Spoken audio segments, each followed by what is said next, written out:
Pues muy buenas tardes, mis queridos hermanos. Qué bendición estar nueva vez con ustedes en una segunda entrega. Me he enterado de que algunos de ustedes han estado insistentemente pidiendo al Señor por mi situación de salud y yo la verdad es que les agradezco. Y asimismo les pido que oren por nuestro hermano Sandy, por nuestro hermano Rafael Castillo, nuestro hermano César Cáceres, César Iván y Raiza, que somos los que estamos en la clase de homilética, para que seamos vasos de honra, para que seamos vasos de misericordia, como el pastor nos predicó. Y asimismo oren por nuestro querido hermano pastor, de manera tal que todo este esfuerzo que él ha estado haciendo en la clase de homilética dé fruto abundante en nosotros. Para los que fueron a la campaña evangelística de la iglesia de la calle Moca, habrán escuchado a nuestro querido hermano el pastor Amorós hablar acerca de que tuvo la oportunidad de participar en una escuela de diseño de Oscar de la Renta, y a mí me pareció una muy buena idea comenzar este mensaje hablando de él. Oscar de la Renta nació en la República Dominicana el 22 de julio del año 1932 en una familia prominente. Él fue sobrino del famoso dominicano Fabio Fiallo, un poeta.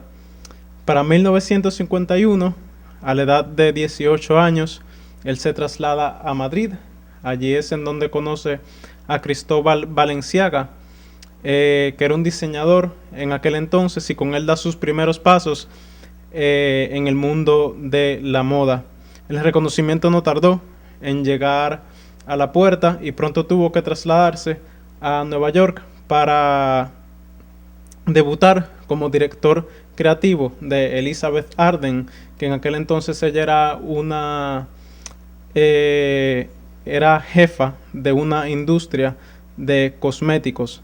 Desde entonces no pararon de agasajarle con todos los honores, y fue en Estados Unidos para el año 1947-1967 que él decide crear su propia marca, logrando así ganar el Coty Award, que en aquel entonces era un premio que celebraba la moda estadounidense, y se convirtió entonces en uno de los diseñadores más reputados y en un auténtico emblema de la industria.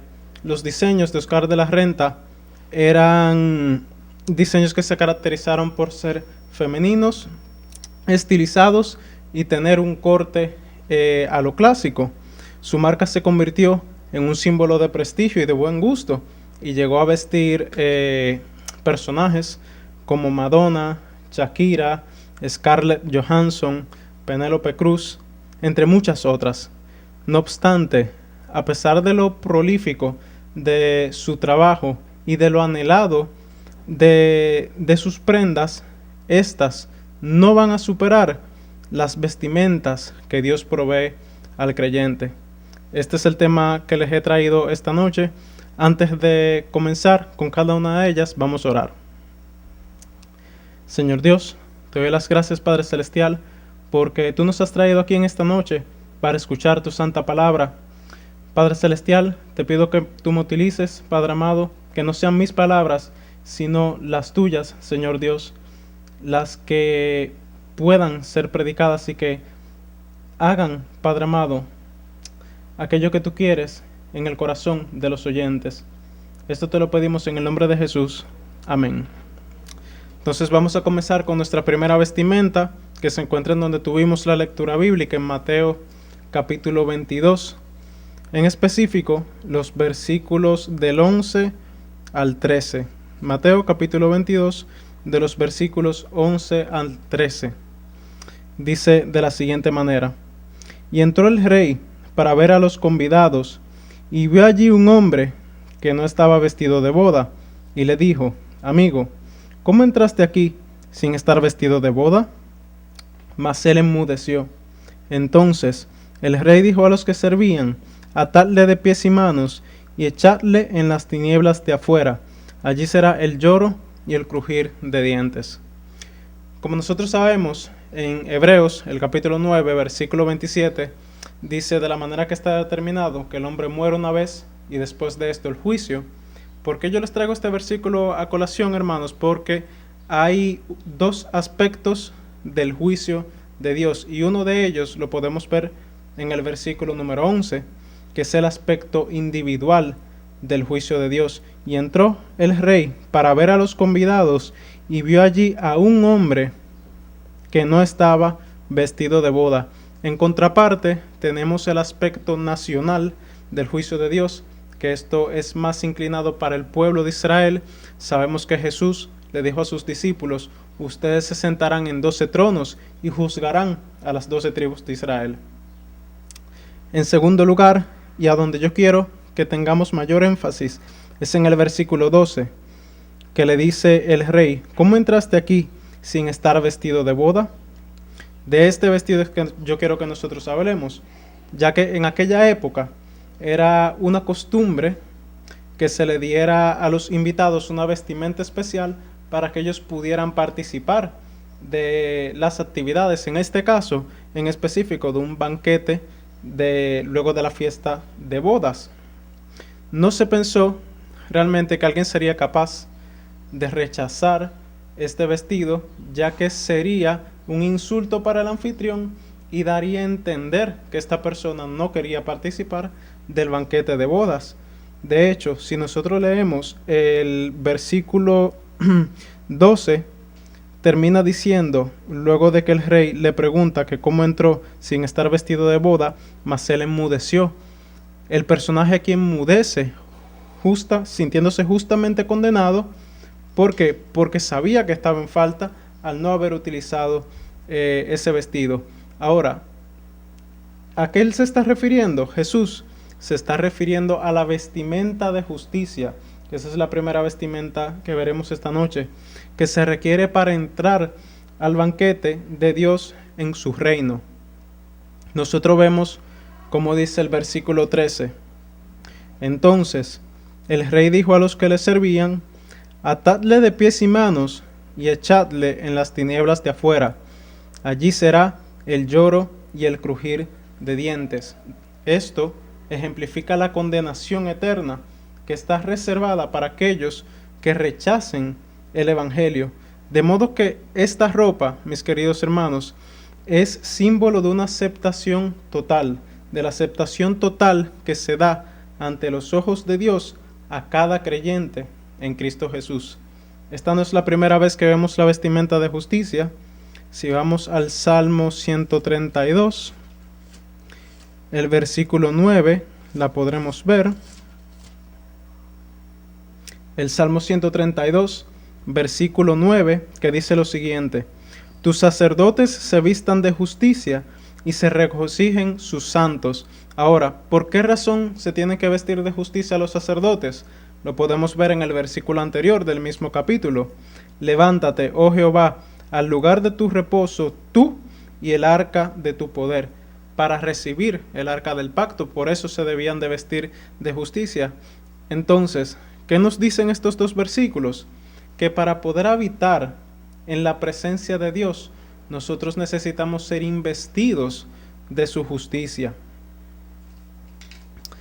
Dios nos ha provisto a cada persona, a cada uno de nosotros, de esta vestimenta, pero así como en la parábola que contó Jesús, este personaje fue responsable de decidir si quería usar la vestimenta o no. De esa misma manera, nosotros somos responsables de decidir si usarla o no, a fin de participar del banquete del Rey, que es la vida eterna. Vamos a nuestra segunda vestimenta. Esta es la vestimenta de redención, que la podemos ver en Génesis, el capítulo 3, de los versículos 6 al 10, y leeré. Y vio la mujer que el árbol era bueno para comer, y que era agradable a los ojos, y árbol codiciable para alcanzar la sabiduría. Y tomó de su fruto, y comió, y dio también a su marido, el cual comió así como ella. Entonces fueron abiertos los ojos de ambos, y conocieron que estaban desnudos. Entonces cosieron hojas de higuera, y se hicieron delantales. Y oyeron la voz de Dios, que se paseaba en el huerto al aire del día, y el hombre y su mujer se escondieron de la presencia de Jehová Dios entre los árboles del huerto. Mas Jehová Dios llamó al hombre y dijo: ¿Dónde estás tú? Y él respondió: Oí tu voz en el huerto, y tuve miedo, porque estaba desnudo y me escondí. Entonces, en el pasaje que nosotros acabamos de leer, podemos ver cómo Adán y Eva, luego de que pecaron en contra de Dios, intentaron cubrir el pecado con el fruto de sus manos, que eran los delantales de hojas de higueras, y esconderse también de la presencia de Dios, ya que se sentían avergonzados y atemorizados por el desliz que habían cometido. Esto fue infructuoso, como nosotros pudimos ver en el pasaje, ya que la esencia misma de Adán y Eva fue contaminada cuando ellos pecaron, y por lo tanto el fruto de sus manos fueron delantales de iniquidad y trapos de inmundicia delante de Dios. Esta idea la podemos ver en Isaías, capítulo 59, versículo 6, que dice: Sus telas no servirán para vestir, ni de sus obras serán cubiertos. Sus obras son obras de iniquidad, y obra de rapiña está en sus manos. De modo que nuestros actos no son suficientes para redimirnos de nuestros pecados, sino que solo Dios tiene el poder para perdonar nuestros pecados y limpiarnos de toda maldad. Esto lo vemos ejemplificado en el versículo 21 del mismo capítulo 3 de Génesis. Y Jehová Dios hizo al hombre y a su mujer túnicas de pieles y los vistió. Es decir, que solamente Dios fue capaz de proveerles una vestimenta digna, esta vestimenta de redención, capaz de cubrir la desnudez espiritual y el pecado que Adán y Eva construyeron, que Adán y Eva cometieron. Ahora, para esto, Dios tuvo que sacrificar un animal, de modo que le pudiera dar estas pieles de animales para que se vistieran con ellas. Él instituyó de esta forma el sacrificio de animales para cubrir los pecados. Pero nosotros podemos ver que a lo largo de la historia de Israel, este sistema de sacrificios no lidiaría de una manera eficaz con el pecado que ellos habían cometido. Sería necesario más adelante entonces un cordero, el cordero de Dios que quite el pecado del mundo. De modo que, como dice Hebreos capítulo 10, versículo 11 y 12, y ciertamente todo sacerdote está día tras día ministrando y ofreciendo muchas veces los mismos sacrificios que nunca pueden quitar los pecados, pero Cristo, habiendo ofrecido una vez para siempre un solo sacrificio por los pecados, se ha sentado a la diestra de Dios. De modo que, como reiteran los versículos, no seremos capaces de redimirnos por nuestros propios actos, sino que solo Dios tiene la capacidad de proveernos de esta vestimenta de redención, con el cual nuestras almas pueden ser libradas de la potestad de las tinieblas. Nuestra siguiente vestimenta, que es la vestimenta de salvación y gozo, la podemos ver claramente en el Salmo 132, que estuvimos ahí hace un momento viendo el versículo 8 y 9. El Salmo 132, pero esta vez vamos a ver el versículo 16, que dice: Así vestiré de salvación a sus sacerdotes, y sus santos darán voces de júbilo. Vestimenta de salvación y gozo.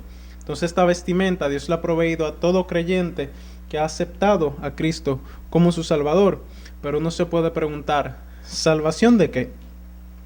Pues, en primer lugar, está la salvación del dominio de Satanás. En Colosenses capítulo 1, versículo 13 dice: el cual nos ha librado de la potestad de las tinieblas y trasladado al reino de su amado Hijo. De modo que aquellas personas que no han entregado sus vidas a Dios se encuentran bajo el dominio de Satanás, a pesar de que ellas no se den cuenta, haciendo su voluntad. Jesús, si recordamos, en Juan el capítulo 8, le dijo a los fariseos: ustedes son hijos de vuestro padre el diablo, y los deseos de vuestro padre quieren hacer. ¿Por qué? Porque la actitud de los fariseos y sus acciones los identificaba como seguidores de Satanás. De la misma forma, los no creyentes están bajo el dominio del diablo. Y el estilo de vida que ellos viven, a pesar de que muchos dicen no, porque Dios está conmigo, el estilo de vida que ellos viven revela un desprecio por su verdad y cuán grande es el dominio que tiene Satanás sobre ellos. Pero grande es Dios, como dice el versículo, que nos ha trasladado al reino de su Hijo amado, aquellos que hemos decidido aceptar ese gran regalo que es la vida eterna. En segundo lugar está la salvación de la esclavitud del pecado. Jesús menciona en Juan el capítulo 8, versículo 34 a los fariseos: de cierto os digo, que todo aquel que hace pecado, esclavo es del pecado.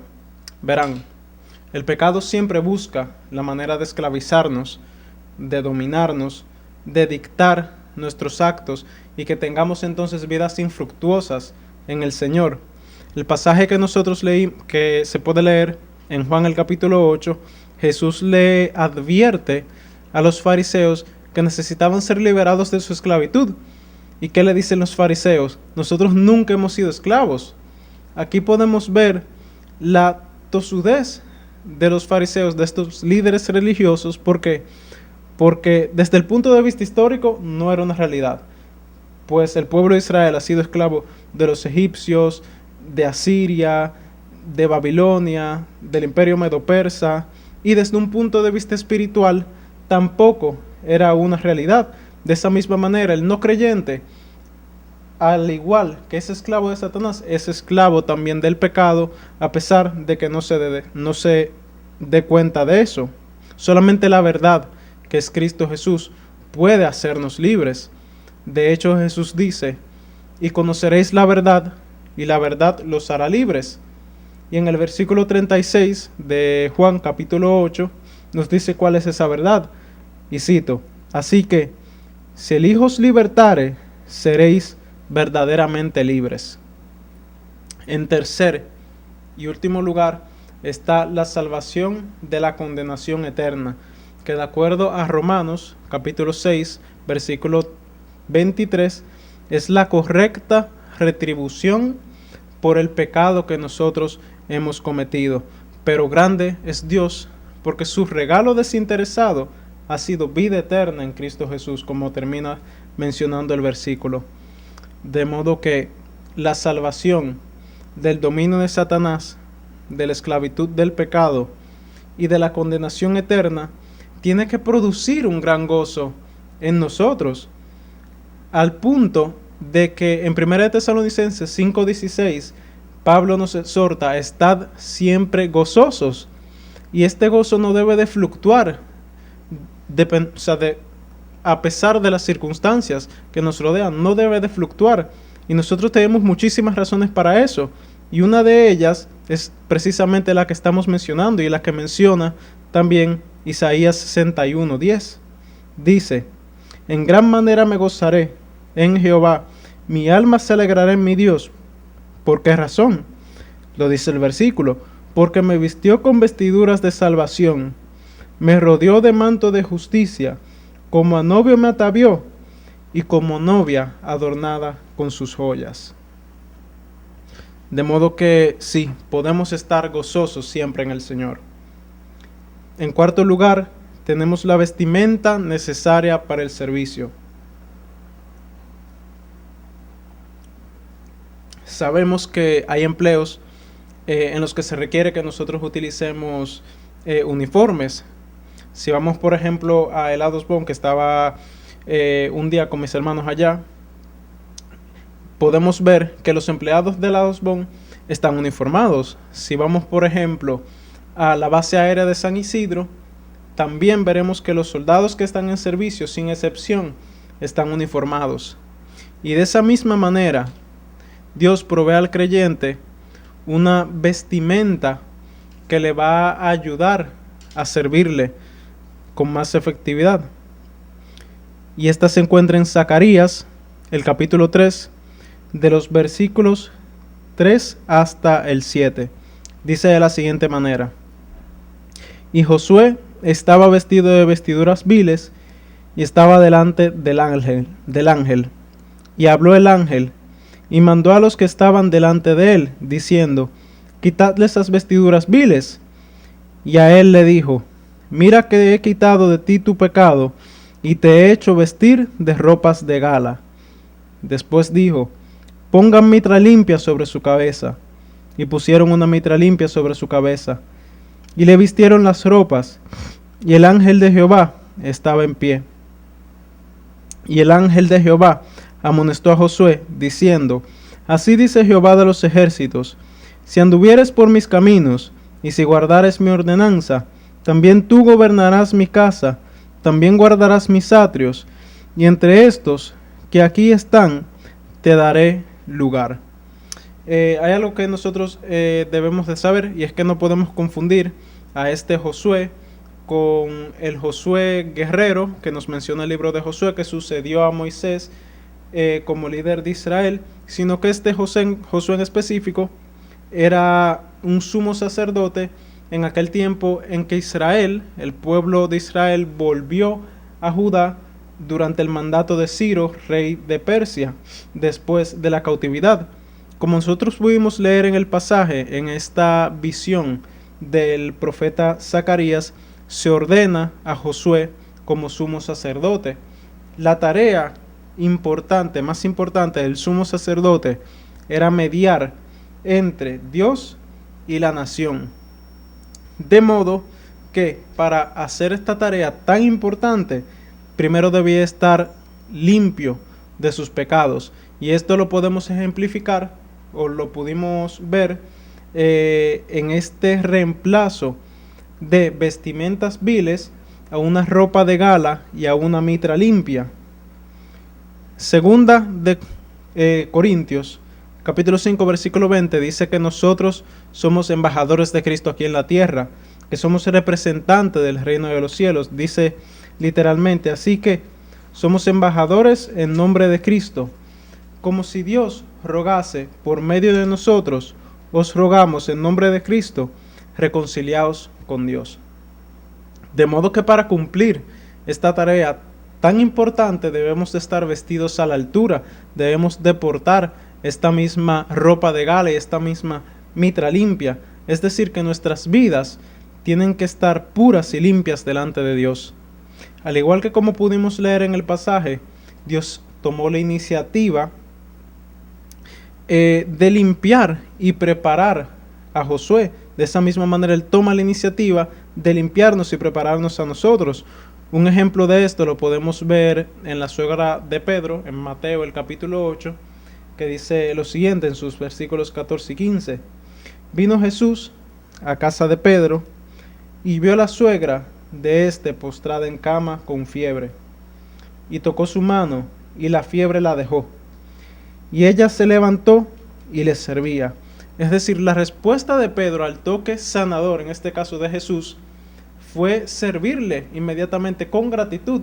Y de esa misma manera nosotros debemos de reaccionar al toque sanador, al toque salvífico, al toque purificador de Jesús, sirviéndole con gratitud. Entonces esta fue la vestimenta necesaria para el servicio. En quinto lugar, tenemos la vestimenta de santidad y victoria.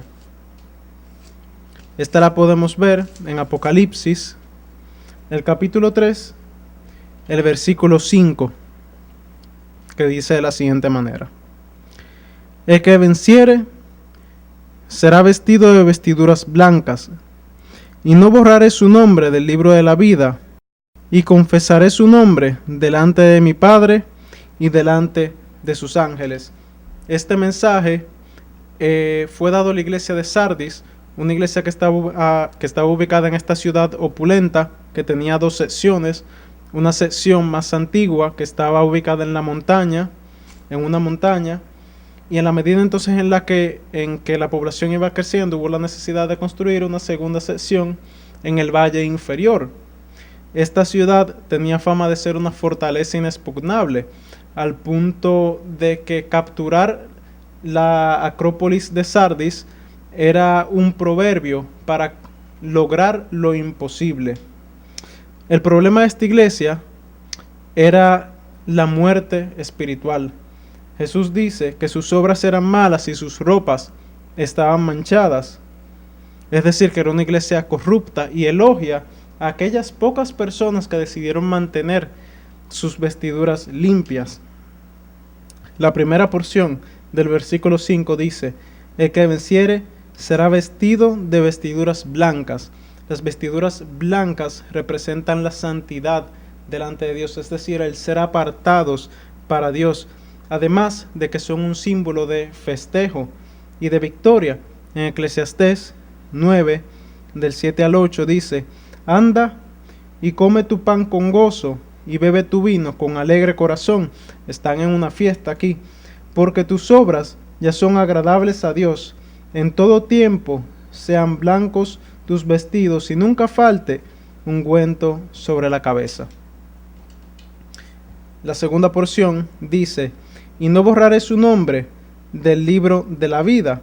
Este libro es aquel en donde todos los hijos de Dios han sido inscritos, al ellos y la persona en general al aceptar a Cristo como su Salvador. Y sigue diciendo: y confesaré su nombre delante de mi Padre y delante de sus ángeles. Esto es un eco directo, esta última porción de Mateo, el capítulo 10, el versículo 32, que dice de la siguiente manera: a cualquiera, pues, que me confiese delante de los hombres, yo también le confesaré delante de mi Padre que está en los cielos. Confesar a Cristo es una acción que brota de un corazón arrepentido, que expresa con sus labios abiertamente y con libertad la convicción de que Cristo, de que Jesús es el Salvador y es el Señor de su vida. De modo que confesar a Jesús es un acto de fe, y los que confiesan al Señor son los que nos dice el versículo 5 de Apocalipsis 3 que leímos, son los que vencerán y serán vestidos entonces de estas vestiduras blancas de santidad y de victoria. De modo que esta noche, esta tarde, hemos visto 5 puntos que repasaremos a continuación. En primer lugar, la vestimenta de justicia, que es aquella que se requiere para participar del banquete de Dios. El segundo lugar, vestimenta de redención, que es la que cubre nuestra desnudez espiritual y nuestro pecado. El tercer lugar está la salvación, vestimenta de salvación y gozo, es decir, la salvación del dominio de Satanás, de la esclavitud del pecado y de la condenación eterna, que debe de producir gozo en nosotros. La vestimenta necesaria para el servicio, que son vidas puras y limpias delante de nuestro Dios para servirle con diligencia y sin impedimento alguno, y vestimenta de santidad y victoria. De modo que, amable oyente, si estás aquí presente y aún no has recibido esta vestimenta de justicia, de redención, de salvación y gozo, yo te exhorto que este es el momento en el que tú entregues tu vida al Señor y seas grandemente recompensado con la vida eterna. Y si ya tú has entregado tu vida a Dios, pero aún no portas esta vestimenta necesaria para el servicio y esta vestimenta de santidad y victoria, preséntate como Isaías, con un heme aquí, envíame a mí, y pasa a vivir una vida victoriosa en el Señor. Vamos a orar. Gracias, Padre Celestial, por tu santa palabra en esta noche predicada. Te pido, Señor Dios, que esta sea como una semilla plantada en tierra fértil en los corazones de mis hermanos, de modo, Padre Celestial, que dé fruto abundante, fruto de arrepentimiento, Señor Dios, y una mayor convicción en ti. Padre Celestial, cambia nuestras vidas, Señor Dios, y ayúdanos a anhelar estas vestimentas que tú con tanto amor has hecho para nosotros. Esto te lo pedimos en el nombre de Jesús. Amén.